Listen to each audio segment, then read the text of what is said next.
Returning now to item 11, which is the Park Street Sewer Project, an update.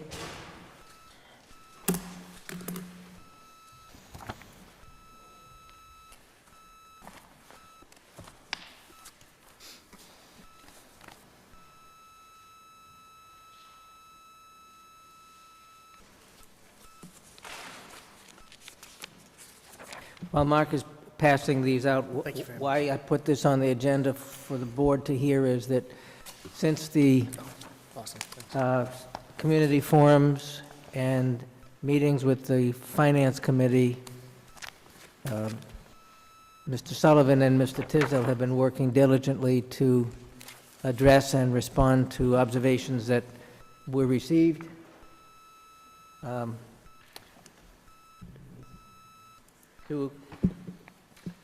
To address questions and concerns that came in from the public and members of the Finance Committee on the project. And so I asked Mr. Tisdale if he would come and give us an update on where those efforts go. Those include observations about a connection policy, questions particularly from other areas of town that had sewer and paid a betterment, concerning whether a betterment policy would be or could be appropriate here, for us to hear where that thinking is. And the third item, that is a gift account for design costs. Some members of the Finance Committee and other aspects of the community have thought that particularly businesses that would see improvement might contribute to the design costs. And some feedback that I've received is that may well be the case, that there are some particularly businesses that may wish to contribute to the design costs, particularly businesses that might face a need to work on their septic systems now, because they view the sewer to be better than that option. And so I put item C on because we can create a gift account for design costs for the sewer, so we have some place to receive it in the event that these gifts are made. And if none of them happen, then the account, nothing happens to. But if we don't have anywhere to put the gifts, we may not get them. So, Mr. Tisdale. Thank you, Mr. Chairman. Thank you. Good evening. Mark Tisdale, Director of Development Services. I'm in front of you tonight to give you an update on the Park Street Sewer. It's not a full presentation like we did last time. It's more about the issues that have come up through various boards and committees over the last 2 or 3 weeks and how we've addressed them, we think, to this point. So I'll hit some topics from those meetings. Finance Committee meeting occurred. There was a public forum, a board meeting, things of that nature, just the public coming in. Next slide, please. A little summary of where we've been. So in December 18th, 2018 is when we did our first thorough presentation to your board. January 16th, 2019, we did the public forum where we had about 80 people show up. March 20th, we had the Finance Committee presentation. We had another Board of Selectmen presentation on April 16th, 2019. And then recently, last week, we had a Finance Committee presentation on May 1st. Next slide, please. One of the comments and concerns were that the project cost of $10 million is just too much for the town to finance at this point in time with the current financial situation. A lot of projects going on. The response is the project now has been phased into two areas, Phase 1 and Phase 2. The current proposal is to design both phases, but only to construct Phase 1. Phase 1 includes the Campanelli Industrial Park, 10th Street, in the area along Park Street, north of 10th Street, to the connection point near Fano Drive, aka Line Lumber Road. The project cost has been reduced from $10 million to $5.6 million. Next slide, please. As you can see, the yellow and green areas comprised of the total project area. Phase 1 and Phase 2 is now broken into, the green area is now Phase 1. So it's Campanelli Park, the Campanelli Park area, 10th Street, and Park Street up to the connection point. Next slide, please. One of the key points in the Finance Committee meeting and even the public forum was ledge, and how did we account for ledge in the estimates and all that kind of thing. Our consultants actually compared this project, actually used another project very similar to this project in a very tough area in Maine, a public bid project, when they were doing the estimates. And they also assumed 40% of the trench, every linear foot of trench along the project is 40% ledge. So if you have a 10-foot deep trench, the bottom 4 feet would be ledge, and to remove the ledge appropriately. Ledge can be hard ledge, it can be soft ledge. You know, some people think hard soil is ledge. It's not. It can be dug with a machine. Soft ledge can even be dug with a machine.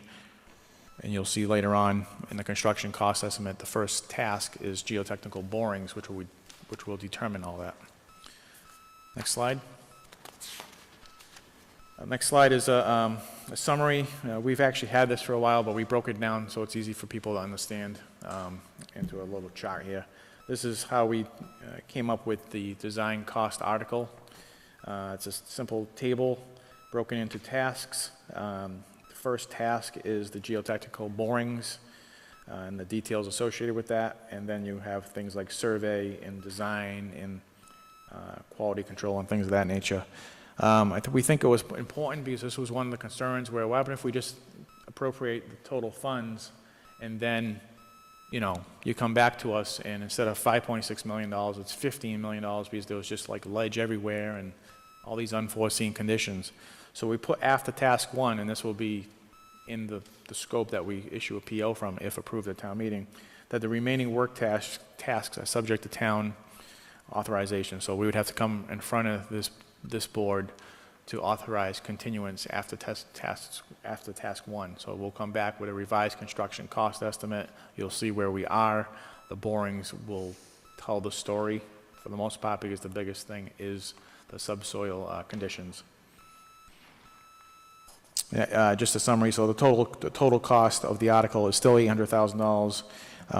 You'll see a number at the bottom, $581,000. That's if the town chose to just not survey, design, and engineer phase 2, which I think if you were going to approve this article, that'd be kind of not proper, considering that it costs $800,000 for the 2 phases now. If you broke this up and came back for phase 2 later, it wouldn't be $800,000. It's sort of like, maybe it's a bad analogy, but if you cutting your front yard and your backyard at the same time and you're paying a company to do it, or having them come back twice, it's not going to be the same price if they were just there. It's things to do with mobilization, demobilization, they're already there, so it's cheaper. Next slide, please.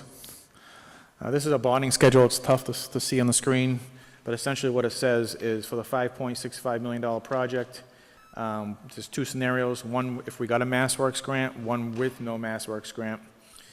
The average bonding cost over 20 years would be $400,000 with no MassWorks grant. That's as compared to the old scenario with $10 million, it was around $700,000. With the MassWorks grant, it's $224,000, and as compared to the previous proposal, it was about $500,000. So as you can see, the cost goes down tremendously. And again, we are using a 4% interest rate. There are possibilities of actually getting a 2% low interest rate loan through the SRF loan program through the state. All right, next slide, please. Next comment and concern was the growth projection from the town assessor in the tax levy of 1 million plus by year 10 seems excessive and not believable. A more conservative analysis should be used in the revenue projection. The initial assessment from the town assessor indicated growth could possibly be $1.5 million per year after 10 years. 1 million growth was considered to be probable for both phases 1 and 2. We revised the financial models, and we've looked only at land value, not building values, just the land value. That's something that really needs to be clarified. So it's conservative. For phase 1, commercial and industrial properties, only commercial industrial properties, using the current tax rates. The increased tax levy due to the land value for Phase 1 sewer commercial industrial properties is estimated to approach $1 million a year by year 10. We have conservatively utilized the increased tax levy in our financial analysis. We have modeled tax levy growth, land value only, at $100,000 at year 3, capped at growth of $500,000 at years 10 through 20. So we've kind of cut in half what the assessor is telling us, and we've started the growth at year 3 at $100,000. Okay, so this equates to a 50% growth. You'll see the model in the coming slides. Next slide, please. Okay. This is the response continued. We've evaluated 23 non-sewered commercial industrial properties in Phase 1.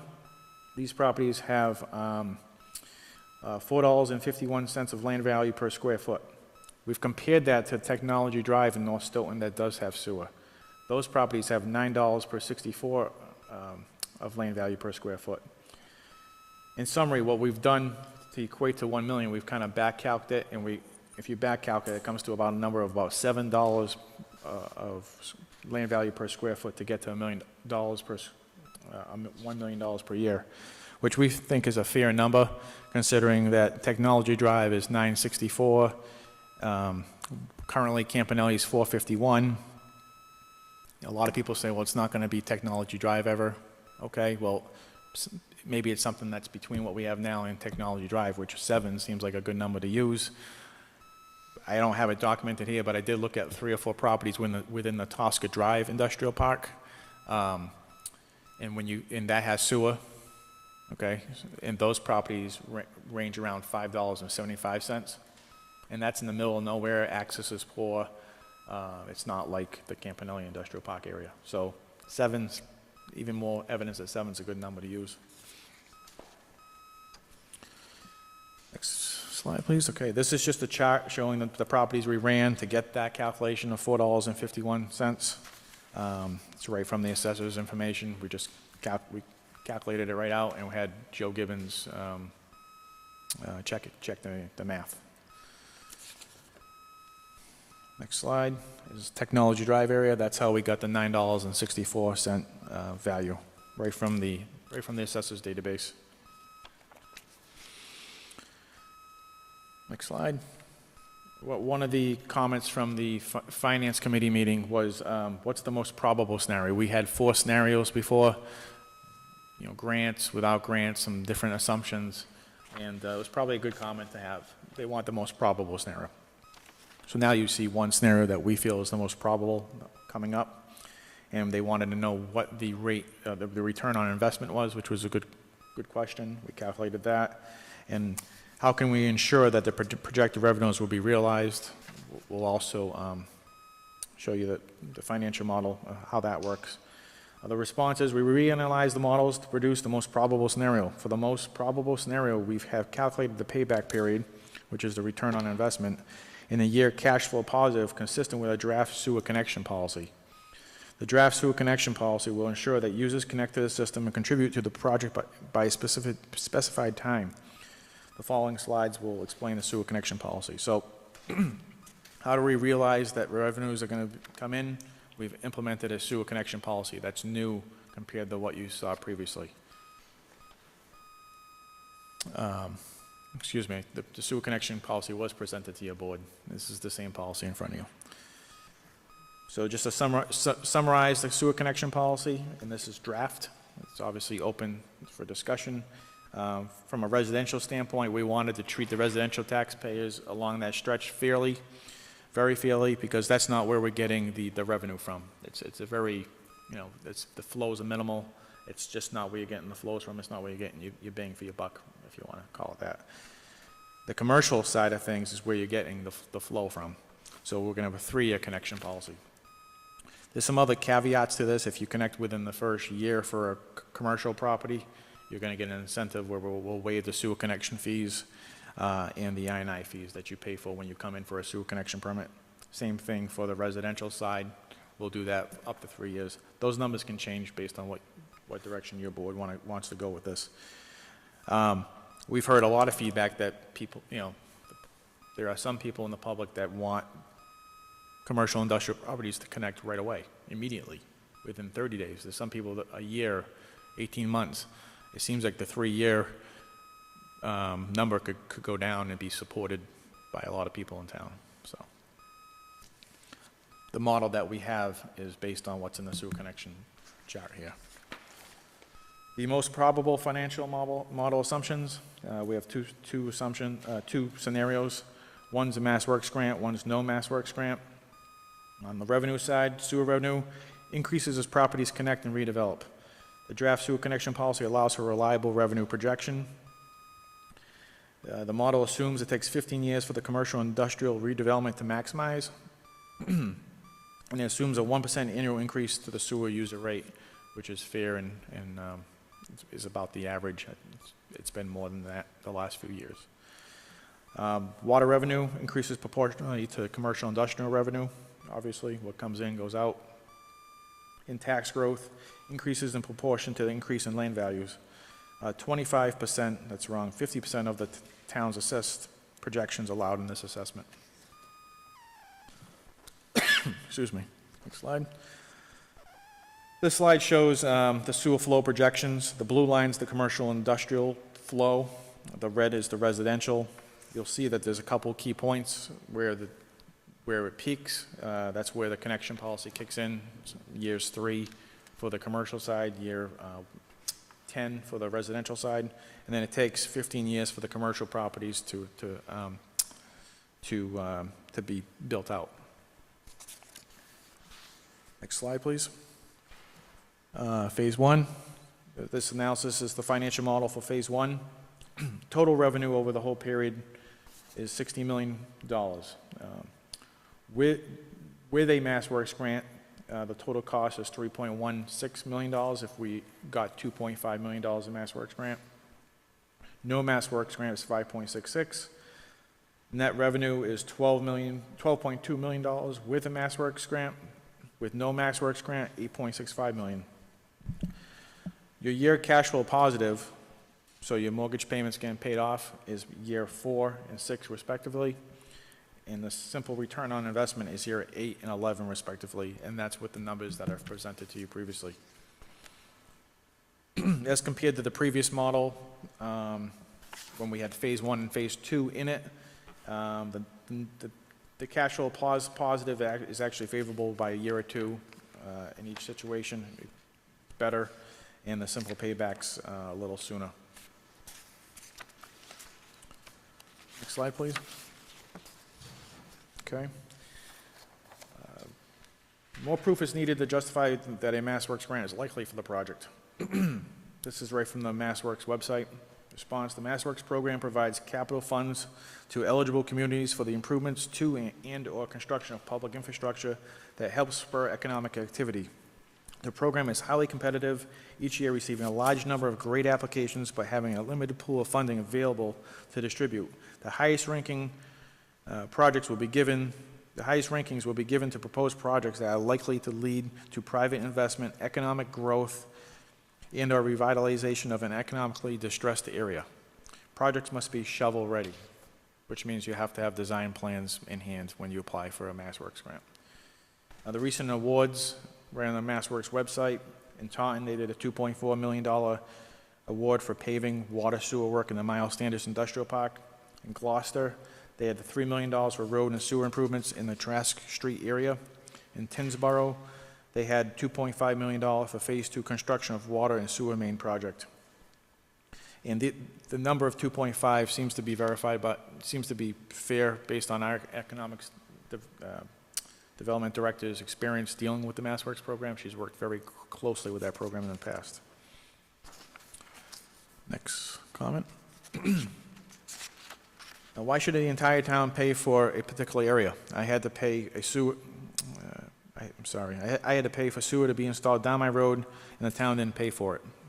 I've heard this a lot. I mean, this has been talked about a few times. Almost every time we have a meeting, somebody says this. It's a valid concern. The response: the project will benefit the entire town, unlike the small sewer extensions within only residential areas. Residential sewer extensions do not provide additional revenue to the tax levy.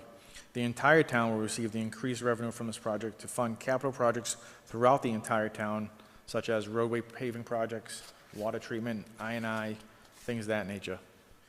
The selectmen and sewer commissioners could choose to issue full or partial betterments for the project also. That came up recently with a couple of selectmen asking what would this analysis look like if we did betterments and things of that nature. So we ran the numbers on betterments.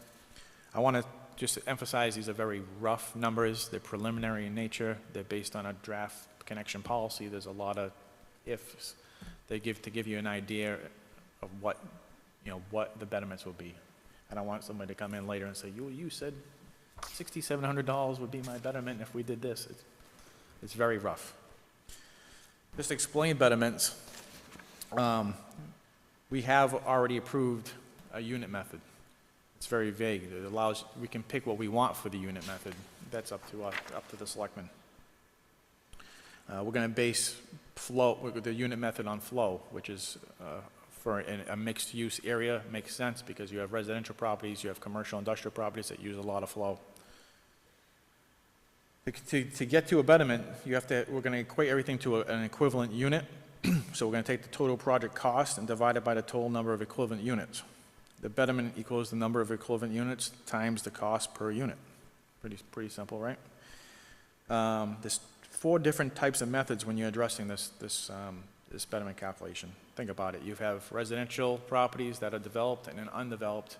You have commercial industrial properties that are developed and undeveloped. So this pipe's going across the street and you have those 4 situations that you can pick from. There's really nothing else. Next slide. We're calling this the Title V flow method. So the policy you have in front of you bases things on water use. You can certainly base it on water use, and I'll show you later on in the presentation what those numbers come out to. I sort of like basing everything on Title V. It's a standard reference that everybody's familiar with. It just kind of takes discretion out of doing the calculations. It's just, if you have an industrial building that's 10,000 square feet, well, Title V says you should allot 30 gallons per day per 1,000 square feet. There's no arguing about that. It's a standard reference. Everybody uses Title V to design septic systems and sewer around the state. Very accepted. So for the first situation, residential developed. So you have a residential piece of property. We're talking about the use here, not necessarily the zone right now, just the use. It's a house on the property, such as a single-family dwelling. The equivalent units are based on the number of building units. A single-family dwelling would be 1 unit. Duplex, 2 units. 4-family, 4 units, and so on. If you have a 6-family house, you 6 units. You can base that on water use. Generally speaking, what happens is you always round up to the next unit, and when you base things on Title V flows, Title V is very conservative, so everything would be rounded up to those units. It makes sense to use those as the units. So a house is the equivalent unit that we're basing the whole calculation on, a single-family house. Next slide, please. Non-residential developed would be the next big category. Equivalent units are based on calculated flows from the State Environmental Code, Title V. So for the total Title V flow, you take the finished building area that we can get right from the assessor's database. You can pump that right out. Multiply it by the Title V flow, which is a flow per 1,000 square feet based on what the use is. You get an equivalent sewer units, will be the total Title V flow divided by 330. 330 is a 3-bedroom house design flow in Title V. So you're equating everything to a single-family house, 3 bedrooms, which is a very common unit in that area. Some notes: water use records are not being utilized in this category. A 3-bedroom single-family dwelling yields 330 gallons per day, which we just said. And then the big part is for the commercial properties is Title V flow for use per 1,000 square feet. What we're using right out Title V is for office, 75 gallons per day, 50 gallons per day for retail, and 30 for industrial warehouse use. When you get to the residential undeveloped properties, which can be kind of an elaborate process for our department to calculate this, but thankfully there's not many properties that fall into this on that corridor. The method would be, undeveloped lots shall be converted into dwelling units based on the maximum number of buildable residential lots, using the applicable minimum frontage and area requirements as indicated in the table of dimensional and density regulations in effect at the time of the assessment. Each potential dwelling unit shall then comprise one equivalent unit. So we look at things like zoning, wetlands, and say, okay, well, on this piece of property, you can get 2 units per acre, and that's how we would determine the betterment. And, for example, if we were wrong and it was, well, they can get 4 units per acre because of something we missed, you'll see that later on in the presentation, we can assess a privilege fee, which means that if we originally estimated a betterment fee to be this, and the developer comes in and gets a higher intensity use on the property, we can issue a privilege fee, and it's calculated the same way as the betterment fee for all intents and purposes. We're getting more money out of them for that use, because we didn't estimate that when we're doing the betterments. I think when you're doing betterments on those vacant lots, it's always better to be a little more conservative, and then when that higher intensity use comes in, that's when you issue the privilege fee. And I'll explain the privilege fee later on in the presentation. Last method would be the non-residential undeveloped properties. The number of equivalent units would be similar to the other situations. Title V flow per 1,000 square feet, the numbers we just explained, times the potential building area divided by 330. So once again, it's going to be a little labor intensive. We'd have to take that vacant property, look at the GIS wetlands, draw a building out with the parking spaces and drainage and all that, and then we say, okay, well, we think you can get a 10,000 square foot building on that property. This is your betterment. And if we're wrong and it's higher, then privilege fees kick in when the project comes forward.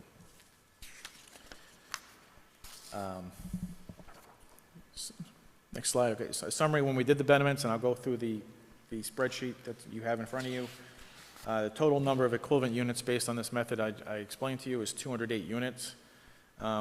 If the town, I'm just giving you some options, it's something to give you a perspective if you chose to do betterments on this. If you wanted to charge 25% betterments, so in other words, the private property owners along that stretch pick up 25% of the cost. That's what we mean by 25% betterments.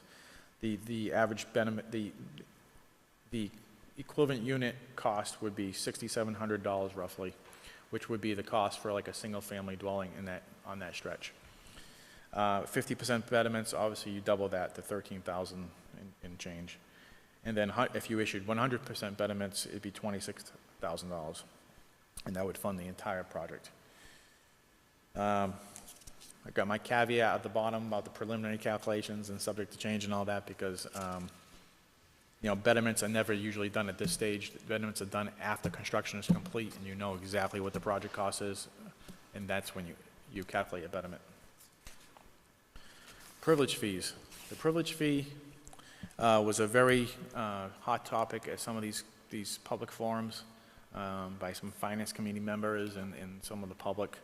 But many people didn't even know what a privilege fee was.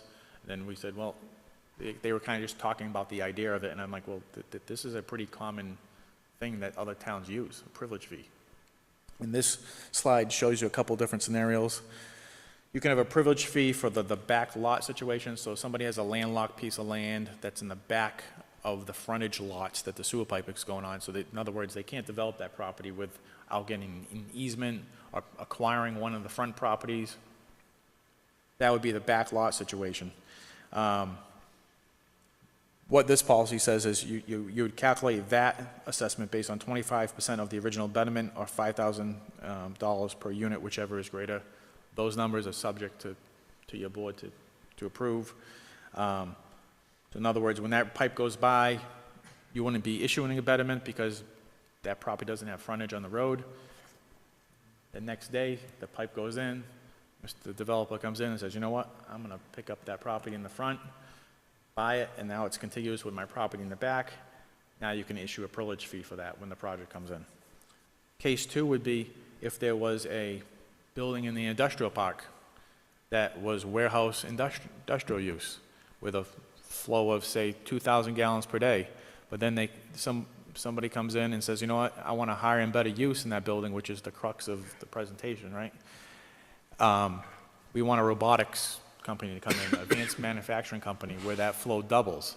Well, the betterment will be calculated based on the 2,000 gallons per day, but say the robotics company comes in and is going to use an extra 2,000 gallons per day, 4,000 gallons per day, the privilege fee would be assessed to that development also, based on the increased use, the flow. Those are how privilege fees are calculated. There's a lot of nuts and bolts that need to be decided on privilege fees, and there's a draft policy that I gave to you that needs to be kind of thoroughly reviewed. But in a nutshell, that's what a privilege fee is. Next slide. Okay, project support. Just recapping the support of the project. Obviously, your board has supported this project in the past. The Board of Health has actually issued a letter of support from an environmental standpoint on this project. The Public Works Department has issued a letter, and we are currently working with commercial industrial property owners in phase one. We're working with commercial industrial real estate brokers and some real estate developers, and we're hoping to get, we actually are getting some letters of support rolling in as we speak in that regards. And that's all I have tonight. Any questions? I know, huh? I just have to chime in and thank Mark for a tremendous amount of work in the midst of town meeting and me picking his brain on everything else that goes on, that he also managed to get this done. Yeah, thank you. If you want to look at the big spreadsheet that's in front of you, that's been my life for the last 2 or 3 days. So, me, actually, I'm doing work now. I'm not that Robin doesn't do work, but I'm not doing it. I think, I'm going down a slippery slope here. I think you'll be in the meeting, I think you'll be in the meeting tomorrow morning, Mark. Yeah, I know.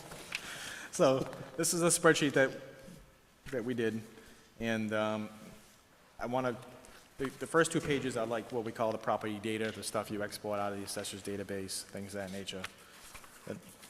The last 2 sheets, you see a green and a yellow scenario. I explained to you the green scenario based on the betterment from Title V calculations and flows. And when I told you the equivalent unit of $6,700, 31 cents, that's what, this is how it was calculated out. Like, it's very straightforward. The yellow scenario is the one where you're using water use, which is just tough sometimes. There's a lot of discretion involved with that. If somebody wasn't using water for a few months, then you're trying to take the average, and it's just a tough thing to calculate.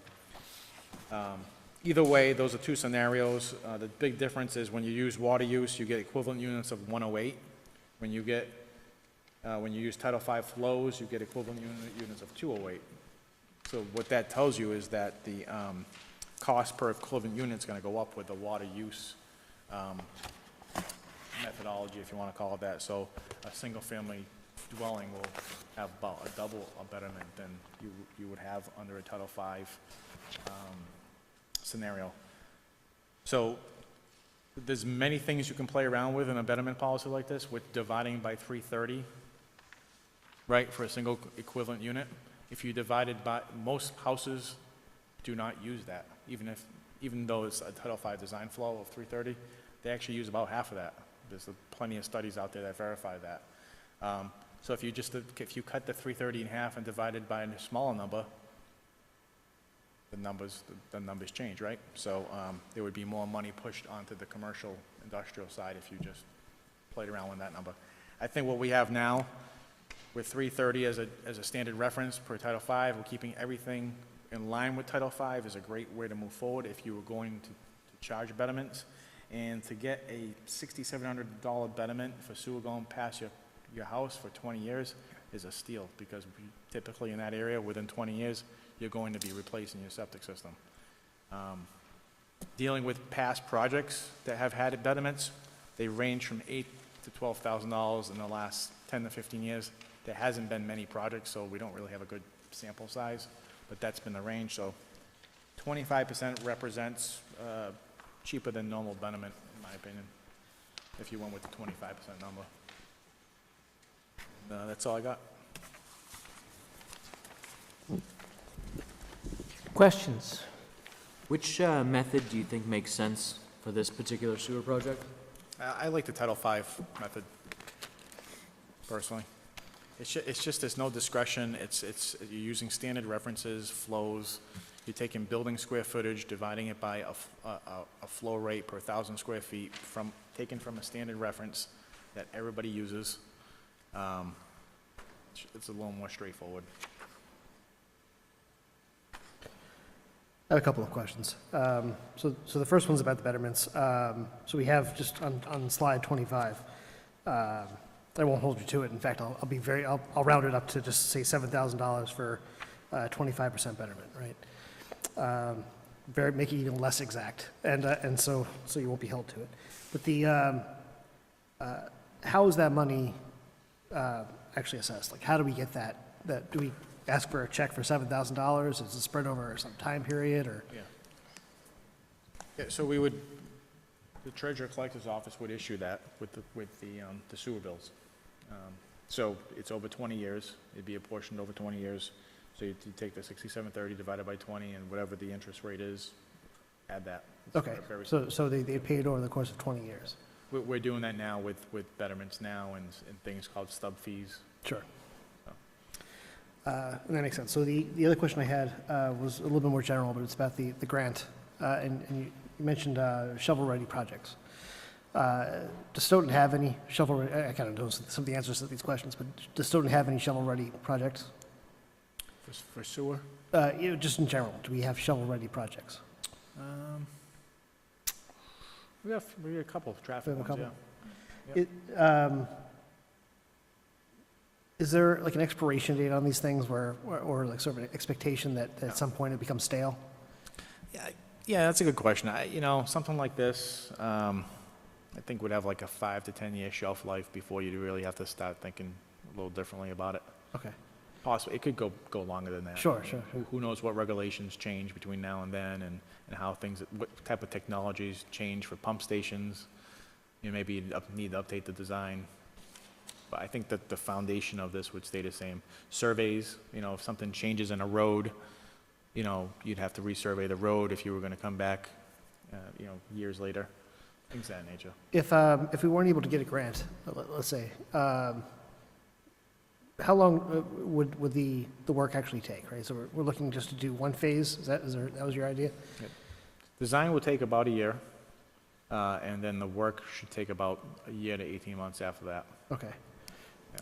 Okay, so that kind of answers my question, but I'll ask it anyway, just to see if maybe my assumptions aren't valid.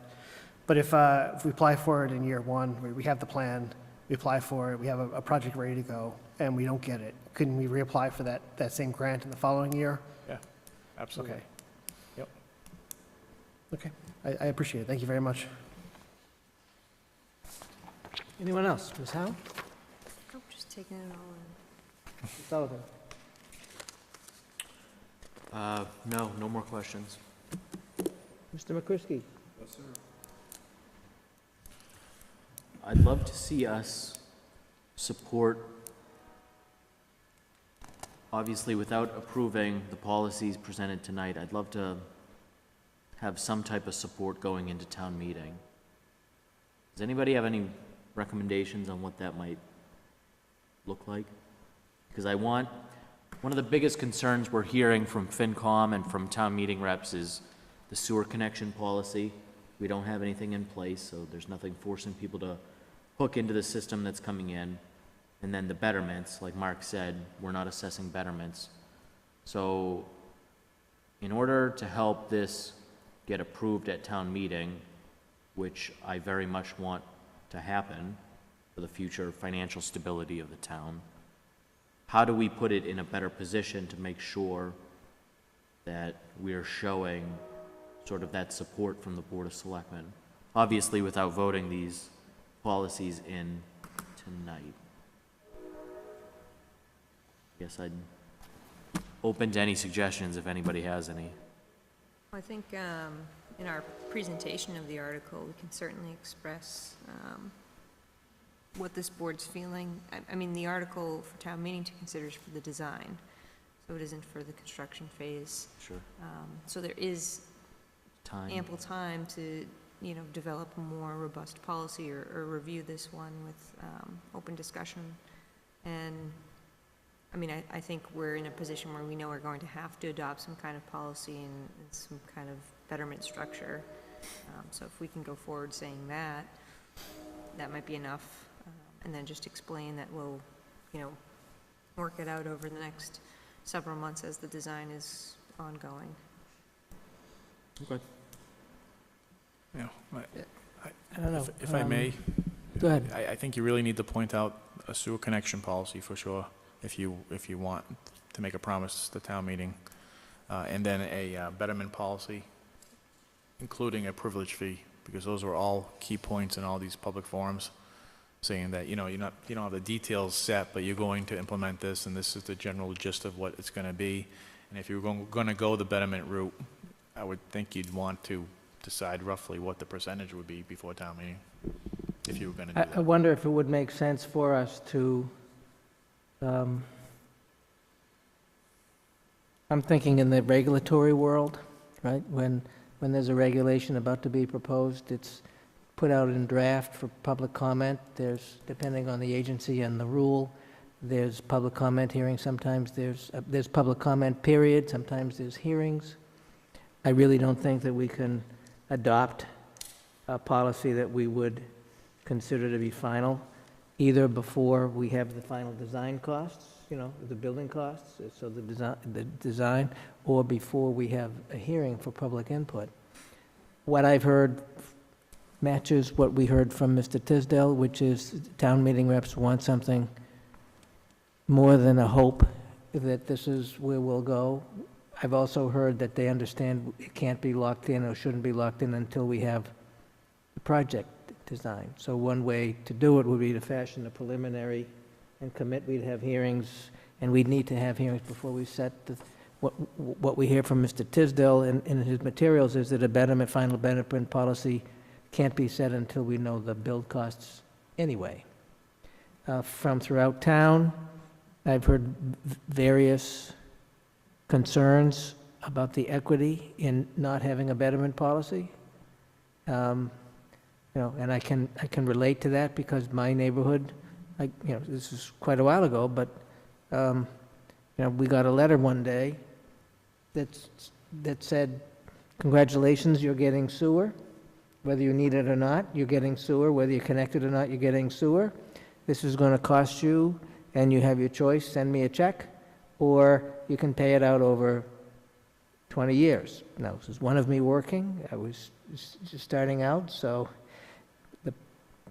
the guy I was working for was making all the money. We had 2 kids.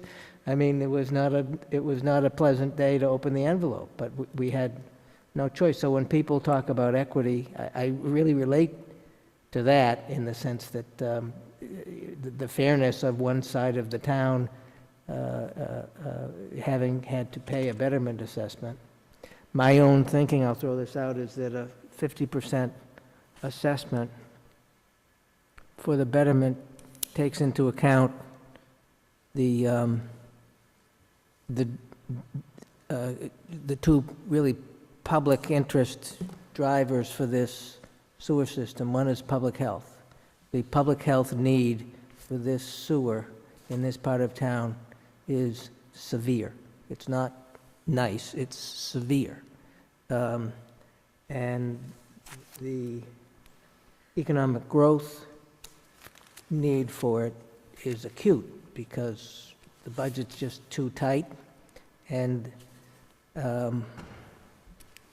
that's what I think we should do on the connection policy. If town meeting approves this design and it takes a year to 18 months to build, it'll take another year before we go back for the approval. So that's going to be 3 years by the time somebody's really on the system. So if we were to say for the commercial and industrial users, mandatory connection within a year of operation, that would give them, as a practical matter, between 3 and 4 years from when town meeting votes the design. I think that's a fair time, especially since this is being developed primarily for the commercial and industrial users with a more relaxed policy for the residential users, and that kicks in more revenue in the payoff period for the town, so that would shorten the break-even point. I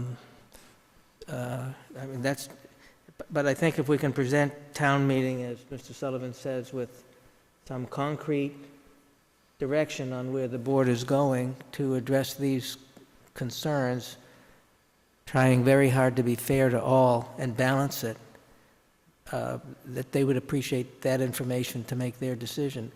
And if town meeting,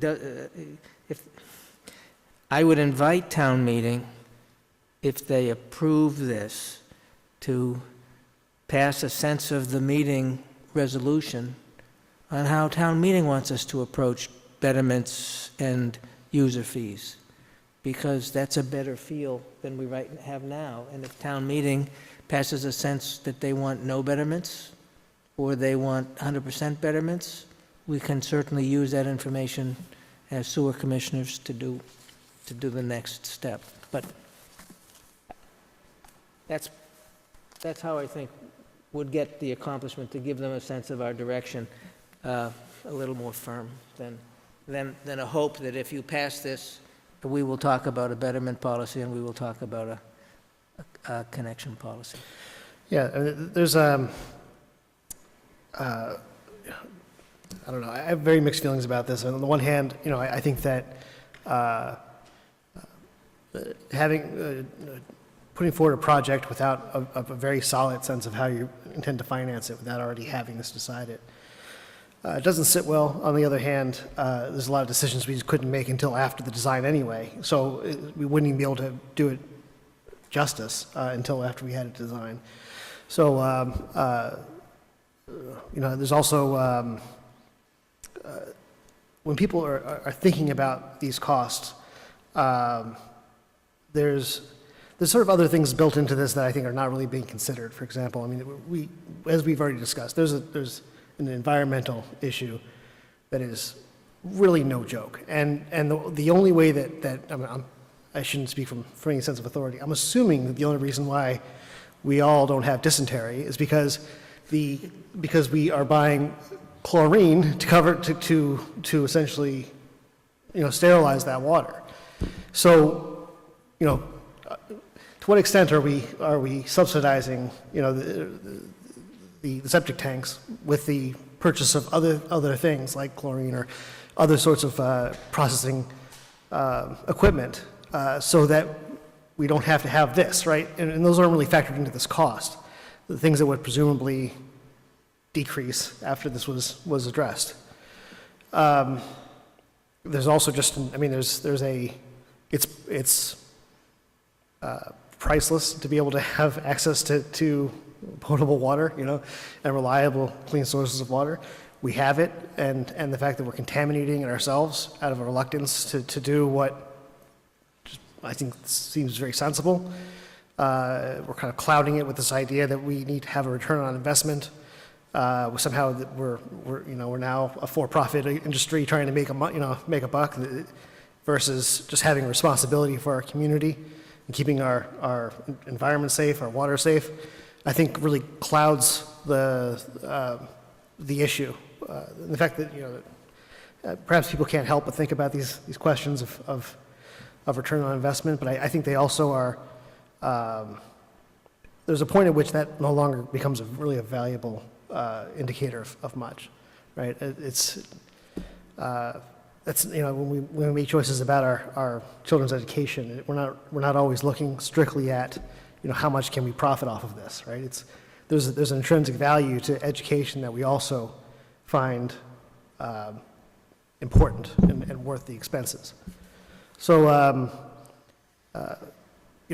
I would like to I don't know if I have a proposal exactly, but it's hard for me to sort of sharpen this blade to the point where I can figure out exactly the right message to give to town meeting, because I think there's just so many different, important things about it. Having a design that's completed doesn't mean it has to be implemented immediately. We can decide afterwards how to finance it. We can choose not to finance it afterwards.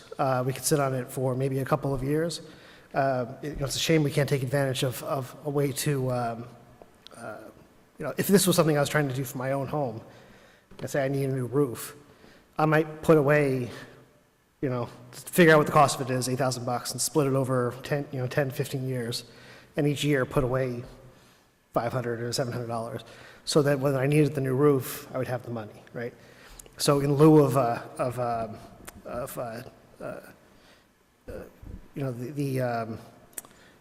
debt service, you basically sort of be saving for that, but we can't earmark for things. I mean, I guess we can have accounts where people can donate money to. I don't believe a stabilization fund is appropriate in this case, but does anybody know of any sort of way to develop an account that will allow us to sort of There's a water and sewer fund that's available to municipalities that they can basically assess an additional tax levy on citizens. So there's been some discussions with members of FinCom about it, and some information has been shared. I don't know the exact number of municipalities that have sort of implemented the program. I don't know if it was, I thought it was less than a dozen so far, but that is something that we could look into, by this board. We're getting a little off topic right now, and I'm tapped. I got to rest up. We all have to rest up for town meeting tomorrow. So sorry if I'm meandering. I'm trying to work this out, because if people are worried about paying for it and we have some time before we have to start paying for it, is there a way to set aside funds? But I think your point is well taken in quality of life issues in the neighborhood. I mean, there are businesses there, including food establishments, especially in the summertime, where, I hope that's not the kitchen and they lose business because people will refuse to eat there because of that. So if you live or work in those neighborhoods, and you've got this contamination to breathe, it can't be healthy. It certainly isn't pleasant. And it cries out that the community should be doing something for that part of town.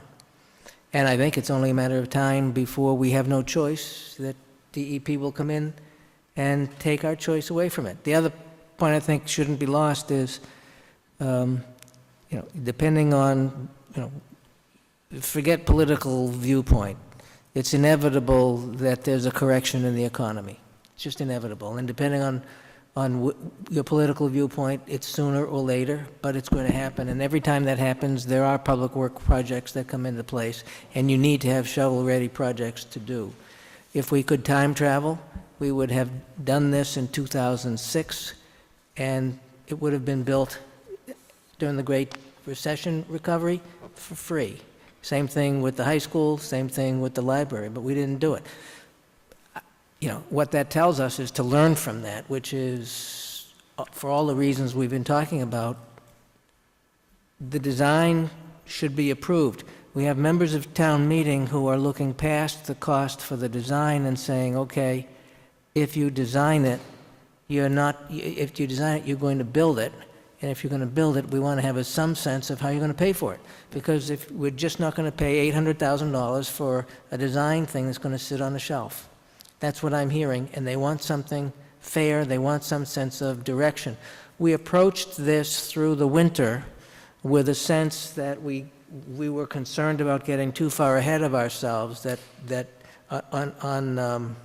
on rates and connection point, that would be too far ahead of where we go. And the impact I'm getting is they want that direction in order to take this up.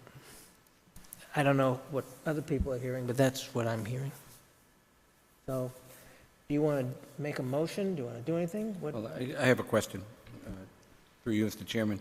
Mr. Tisdale, in this area we're talking about, and I believe we better pick the right argument, or we're gonna look like idiots, is that we're all over the place on why we need this. In the proposed area, excluding cesspools, how many septic systems have failed and have been replaced in this targeted area? I mean, I know you can't give me accurate, but how many? I can give you an area, a number for the total area, the green and yellow area. I would say this proposed construction area, how many, excluding cesspools, because I know that they would be replaced upon a purchase. Yep. And to meet Title V with a new septic system. So excluding those, how many septic systems in this targeted area have failed? I don't know that exact answer, but I know, Would you pick a number, 5, 10, 15? well, I look at properties that have cesspools are failed. Because They are cesspools, failing, right, but no, what I'm saying is that if you have a cesspool, it can be operating, but if you transfer your property or sell it, a cesspool does not pass a Title V. right. So to me, if you have a cesspool and it's operating right now, it is a failed septic system, if you're gonna transfer, sell your property, or whatever. So, out of all those 260 properties, 52% of the properties have either cesspools or septic systems that are older than 20 years. We've actually calculated those. That was the green and yellow area. Relative to the green area, I'd have to go through those numbers again and see. Okay, but we could have septic systems over 20 years old that are still working fine, Absolutely. right? And then we could have a resident that says, I'm not going anywhere right now, so my cesspool is working fine, it's gonna stay working until they decide to sell. Yep. Right, so we don't have anything that's gonna force them to hook in. So when we hear terms like critical and acute used, you know, I don't know if we better be able to back that up if we're gonna take that to town meeting, because it's gonna be a very quick decision. If our town is gonna be polluted and our groundwater is at risk, if we're gonna go with that argument, we better have some data to back it up. I just think that the argument should, in my opinion, should be on the return on investment. And, there are people saying that when we do this and we spend our, millions of dollars, the minute the system goes in online, property values are gonna skyrocket for the people that own that property. They're gonna be able to turn around and sell their properties, they can make more money, but we're stuck footing the bill with no guarantee that we're gonna have a new business coming in and expanding like we talk about. So I think if we go into town meeting without somebody that's got factual data on what it's gonna, on the return on investment, the return, and when I say the return on investment, the time frame on the return on investment, not 30 years down the road that we will finally start making some money, because that's 30 years that, again, the taxpayers are gonna have to foot the bill. And this could be potentially, the second largest tax increase we've had, other than the high school. And we better come up with something that shows town meeting the accurate numbers. And I believe that we should have commercial real estate developers come in, not people that have any vested interest in any of the outcomes of the votes, but people that are in the market to say, just like one gentleman had said in your brief meeting that I popped into, is that he said, you could do some great things. I think town meeting reps should hear that as well as to what they say can happen in this area. And if their numbers are higher, we could do even greater. But I mean, we've got to give them accurate information. And I think we need to pick which argument it's going to be. If the groundwater is at risk, then we should be doing this now. There should be no discussion. That's what we're saying is the issue here. We should be acting on this now. And we should, if we had to, we would put it right on the tax levy. I mean, declare it an emergency and go with it. So I think we got to pick our argument here. And I think that we've got a better chance with town meeting of showing that it is allowing for future growth. This is the return on investment. It's minimal impact on the taxpayers. And then the hookup policy to say that we will have people that will hook in within a year. It's mandatory. That will bring money in. So I think we just got to come down with a real good presentation for them, and it's got to include a little bit of everything. I mean, there is an issue, we say we are building for the future, that in the event a septic system fails, it's easier to fix. It'll be less expensive to hook in than it would be in some cases to, do what some people have to do, is take out their whole backyards and layer everything in. That could be thousands and thousands, not just a little $10,000. That could be $30,000, $40,000 to a homeowner. Exactly. So I think that we've got to come up with the right presentation, because I don't feel people are in the mood to spend the money. So that's just my thoughts. Mr. Chairman, I'd like to volunteer to continue working with Mark on honing his presentation for town meeting. If it's all right with the rest of the board, I'd like to assist him at town meeting to make that presentation. I'd make a motion for that, if that's what you want. I'd make you do it. Yeah, And with that as well, if I could ask that if there's going to be any meetings, that at least the board members know there'll be a meeting, so that in the event we wanted, and I understand the open meeting law and all that, but, you know, I popped in on a meeting, you know, just recently, I didn't know anything about it. Would have been nice to know that, because I probably could have learned a few things if I was there earlier, so I would just ask that we be notified.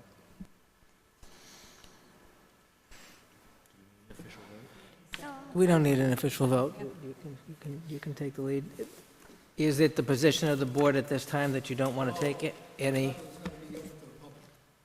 Well, all right, but let me finish what I was saying, then I'll...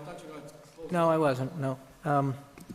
Is it the sense of the board that you don't want to take any, I'm going to call it semi-formal action? No preliminary, no guidance on what a prospective policy would be, so that when it's presented, town meeting has a sense of where we're going?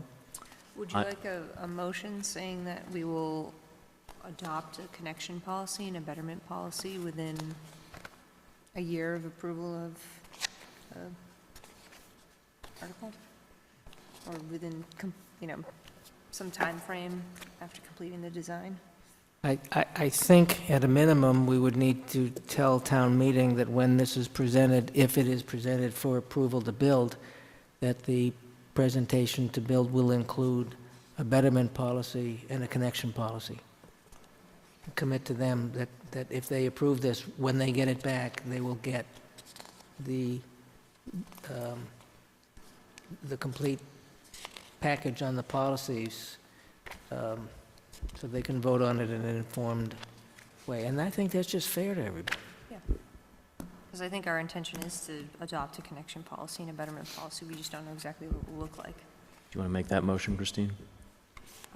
Sure. So I'll make a motion that the Board of Selectmen, upon approval of the article at the annual town meeting, I don't know the article number, adopt a connection policy and a betterment policy in relation to the Park Street Sewer Project upon completion of the design. Second. Did I hear that correct? You're going to implement that upon the completion of the design, the policy? Yeah, so the So idea that's being... quite some time away. Right, so the idea being that we have time to review what the design's going to look like, the costs, have public hearings, and so on. But as this is presented to town meeting, these options that are before us, town meeting can be informed of as what's in play and for what we are looking for comment on, because we want to be fair to everybody on this build-out. We want it paid back quickly, and we don't want anyone to feel like they're oppressed by it. But if we're comfortable with saying that these options will be presented to town meeting so they know we're serious about it, I mean, some of the skeptics think that the sewer would be put in and then someone will wake up and say, uh-oh, we have a bill. How are we going to pay for it? Well, that's what I'm saying. You've got to come up with a realistic number and be ready to stand by it. Yeah. And if you can't build it for that number, you say, we can't do it. Yeah, that's right. And by the way, the stop issue, which you heard Mark describe, which is we'll go do the borings, and then we'll stop after the borings for an assessment on the project cost. That evolution of the project was in response to concerns that people expressed in these forums and elsewhere about going full bore, and then being stuck with a bill. So sorry about that. So these things if we're comfortable that when it's presented, town meeting hears this, so we know we're serious and know what the parameters are. Anything else?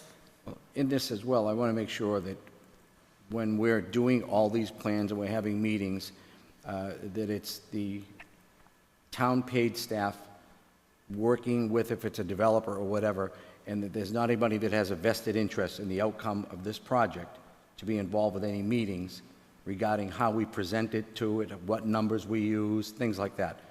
You know, it's, let's just be straight on the up and up, right? That's just something that doesn't need to be, in my opinion, doesn't need to be a part of the process. So, you know, that if somebody has a vested interest in the outcome of the project, they should not be involved with any meetings, whether it's with one selectman, two selectmen, or with paid town staff, trying to help develop this plan. So that's just my own. I mean, the board can do what they want. I think everybody knows what I'm talking about, and that's just my thought. All right, I'm going to call a vote because I have got to go to bed. All right, on the motion, on the motion, all in favor? Aye. Anyone opposed? That's unanimous. Mr. Ventresco, you wanted to speak.